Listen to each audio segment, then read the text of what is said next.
नमस्कार। आज हम भारत के दो सबसे बड़े और प्रभावशाली विचारकों के बीच हुई एक जबरदस्त वैचारिक बहस में उतरने वाले हैं, स्वामी विवेकानंद और रविंद्रनाथ टैगोर।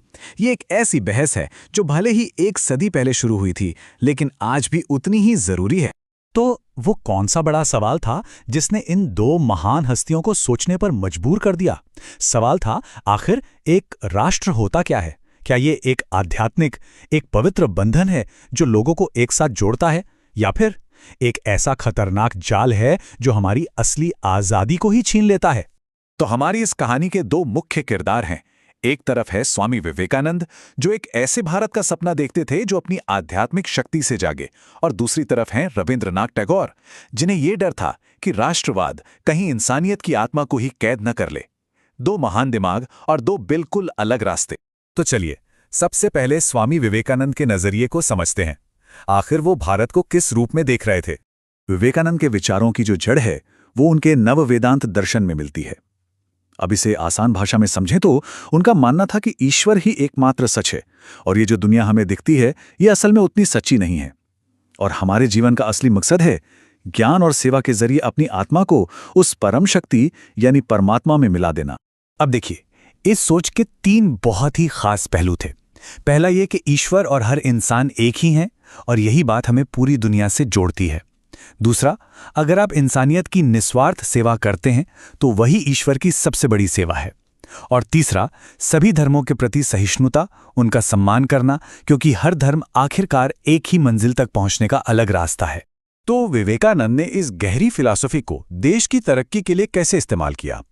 उनके मुताबिक भारत का भविष्य तीन मजबूत स्तंभों पर टिका था। सेवा यानी दूसरों की मदद करना, त्याग यानी देश के लिए अपना सब कुछ देने को तैयार रहना, और स्वतंत्रता यानी सिर्फ राजनीतिक नहीं बल्कि मन की आजादी। एक मजबूत राष्ट्र बनाने के लिए विवेकानंद का फॉर्मूला बिल्कुल साफ था।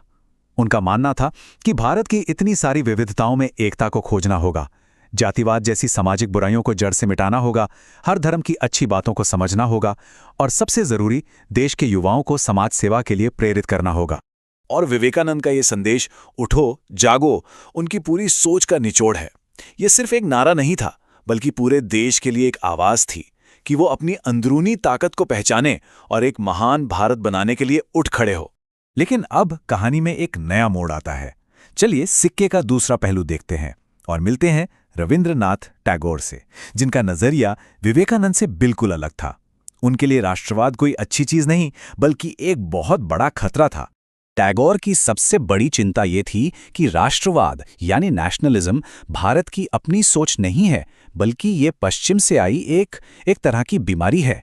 उनका मानना था कि ये देशों को आक्रामक बनाती है, उन्हें और ज्यादा लालची बनाती है, और आखिर में जाकर पूरी इंसानियत को ही नुकसान पहुंचाती है। तो अगर टैगोर राष्ट्रवाद के खिलाफ थे, तो फिर वो किस चीज के पक्ष में थे? उनके लिए सच्ची आजादी का मतलब सिर्फ राजनीतिक आजादी पाना नहीं था। नहीं, सच्ची आजादी थी आत्मा की आजादी, खुद को पूरी तरह से जानना और अभिव्यक्त करना। एक ऐसा सफर जो किसी देश की सरहदों में कैद नहीं हो सकता। टैगोर ने इस आध्यात्मिक सफर को चार बहुत ही खूबसूरत पड़ावों में समझाया। ये सफर एक इंसान के खुद को समझने से शुरू होता है, फिर वो अपने समाज से जुड़ता है, उसके बाद वो पूरी कायनात से जुड़ता है, और आखिर में वो उस अनंत में मिल जाता है। ये सिर्फ एक देश नहीं, बल्कि एक इंसान के बनने की कहानी थी। टैगोर के ये शब्द उनकी इंसानियत से भरी सोच की एक खूबसूरत झलक देते हैं।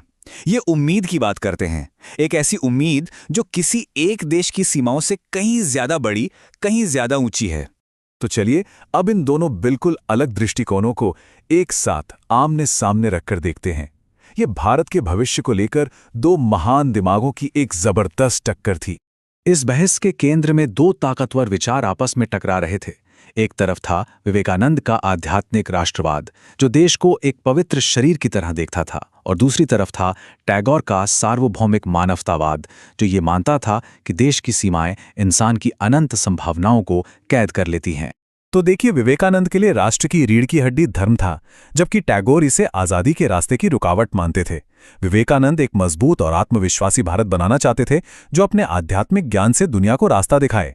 वहीं टैगोर का सपना एक ऐसी दुनिया का था जहां इंसानियत हर तरह की सरहदों से आजाद हो।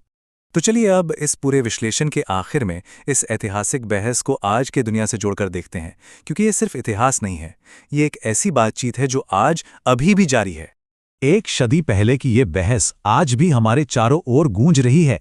क्या हमें अपनी राष्ट्रीय पहचान को और मजबूत करना चाहिए या फिर पूरी इंसानियत को अपना परिवार समझना चाहिए? ये जो कशमकश है ना, ये आज दुनिया के हर कोने में महसूस की जा सकती है।